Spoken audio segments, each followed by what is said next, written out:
Hello, I'm Beck. Welcome to my channel. Today I'll be drawing a D&D character based on the roll of the dice. Let's bring out the Tower of Destiny!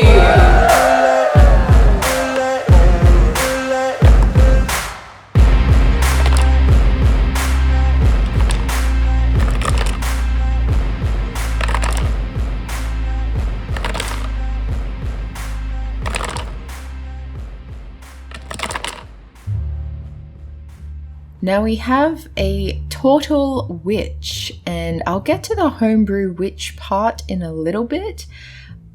Looking at turtles, they are, as you might imagine, a tortoise type folk.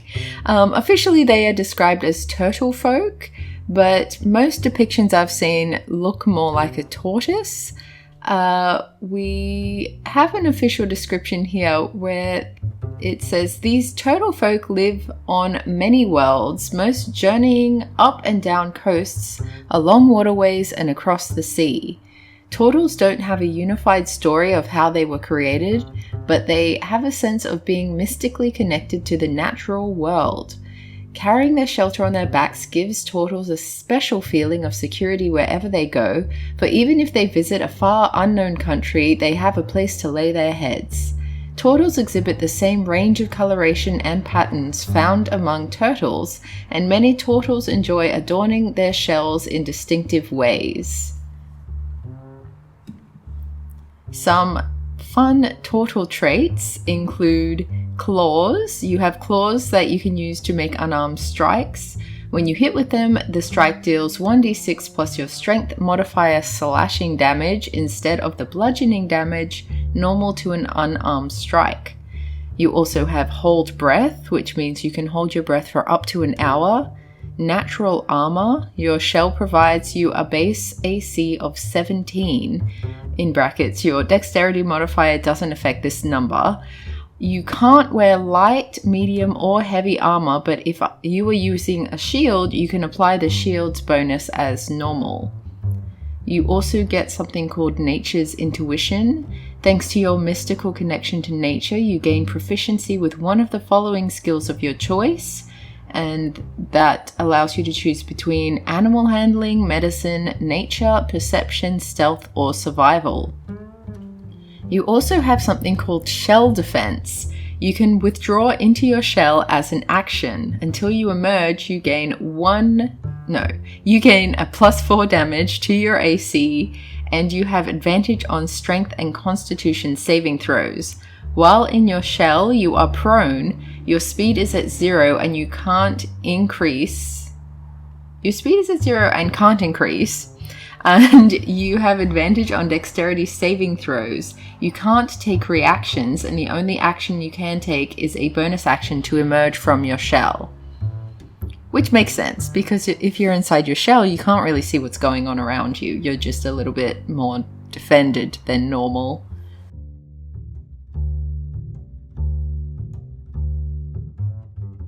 Now, let's talk about making a homebrew class of witch.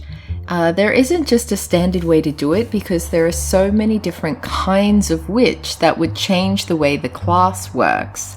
I had a look on D&D Beyond, and I've noticed that there is a feature where people can submit homebrew creations, but when it comes to class, it only lets you add the homebrew as a subclass, so you need to basically choose the main class. For example, if you wanted a very nature-based witch, you might choose druid and then add the subclass of witch onto that, in which case there are a lot of pre-created by users homebrew options there.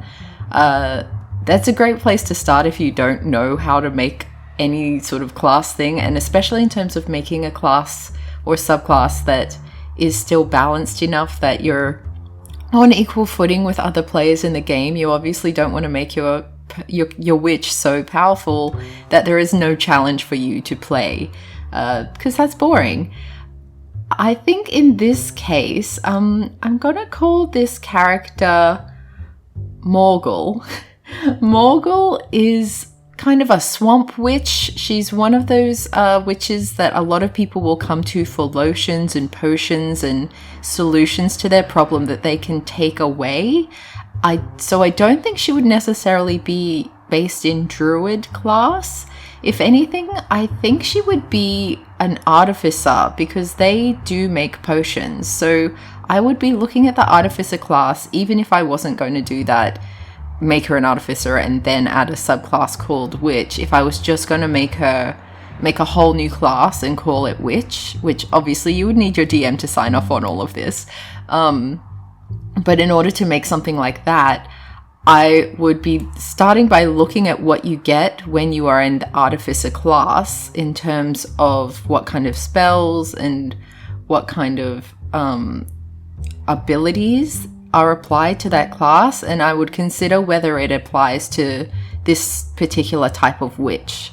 And then I might look at other, like particularly wizard classes, classes that do magic that I would expect a witch to be able to do. So I would expect her to be able to cast spells without needing objects to do it, which artificers usually don't just do a spell. Usually they have an object that does the magic for them, or an object that's infused with magic.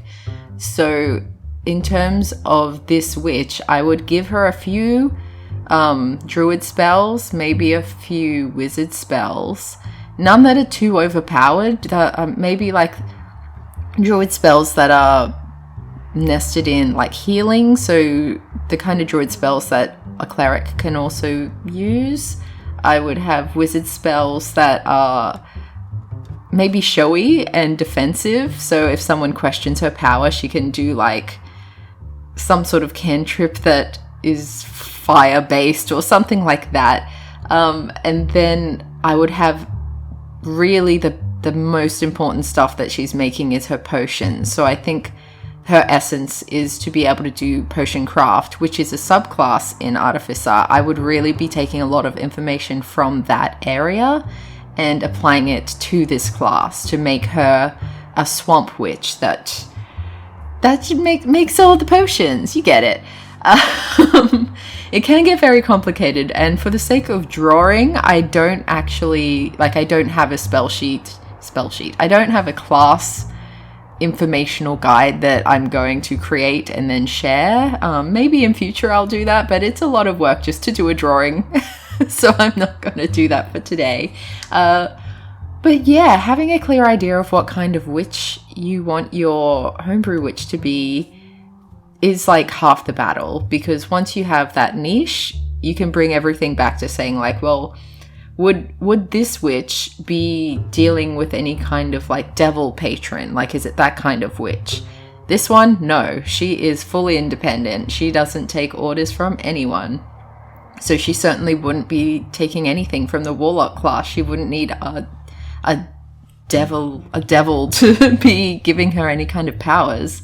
And I don't think she's particularly like a go to the library kind of witch either. So I don't know that I would take that many spells from a wizard's area either. But I probably would also keep any wizard spells I have. I would keep that premise of like, you need to have your spell book. She needs to have her grimoire if she wants to cast any spells that are wizard spells.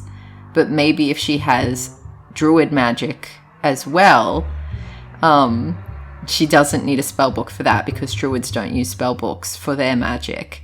That would obviously, as a player, require a lot more concentration in terms of like, do I have my spell book with me? Am I able to cast this spell?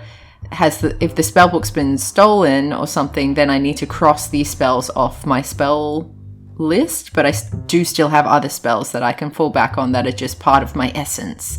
So it gives you a little bit of freedom, but it also requires you as a player to pay more attention to what you can and can't do based on what's happened throughout the gameplay. Now, I should mention before I go into the stat abilities that I've included mermaids in this particular drawing because it is May, which means it is MerMay in the drawing drawing community.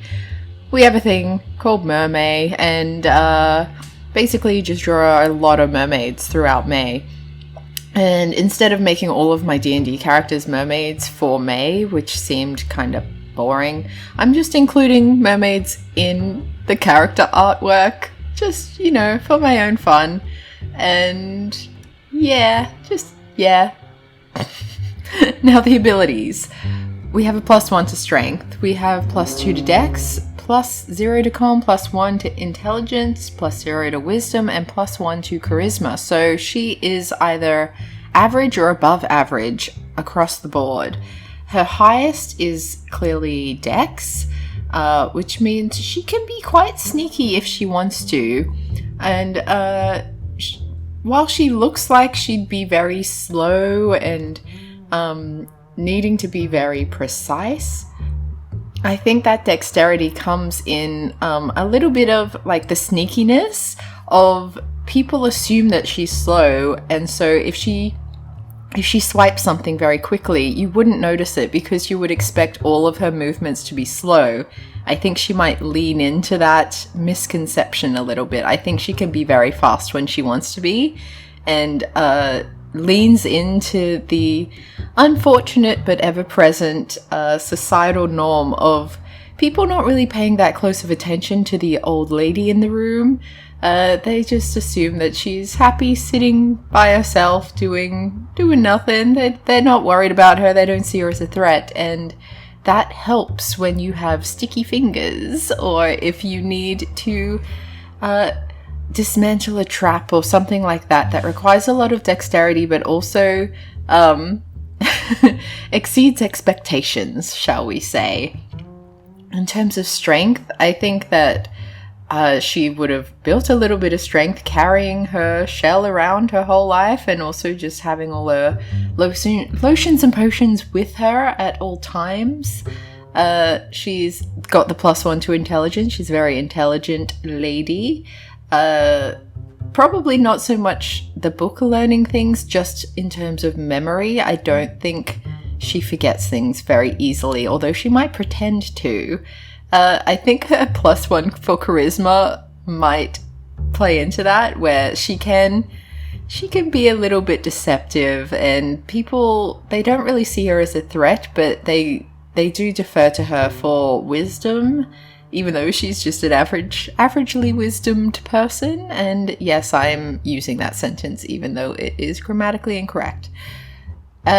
We have the constitution is just +0, which is funny for someone who makes potions. I think she probably doesn't test them on herself, and I think she's led a fairly relaxed life, so she hasn't needed to stay up late, she hasn't needed to march into battle. She's lived her whole life without going on an adventure in the specific sense that you would think of, like an adventuring party, traveling and fighting and doing all that sort of stuff. She's more had the adventure of just traveling a little. Maybe she hasn't even left her swamp. Maybe she's just met people as they come to her. But she's focused on learning her magic and being good at her potion making skills and her magic skills. Now, I've managed to ramble on so much that I don't have a lot of time to talk about why she might go on an adventure with an adventuring party or her background or anything.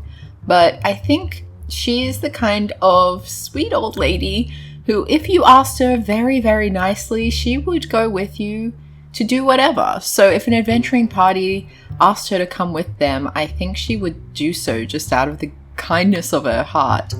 And I mean, that's not to say maybe she has a family and someone might be in danger and she needs to employ the help of an adventuring party to come with her. She could be the one leading the party on an adventure, using them kind of as bodyguards so that she can do what she needs to do and they kind of get rid of any enemies that block her path. That could be a fun way to do it as well. But yeah, this is... I've forgotten her name. I'll just put it on the screen again. Swamp Witch Lady. What do we think of her? What do you guys think of her? Are you participating in MerMay? Have you never heard of it before? Are you sick of hearing about it? Are you going to see mermaids everywhere now? If you are, sorry. But thank you for watching. I hope you have a great week, and I'll catch you next time. Bye!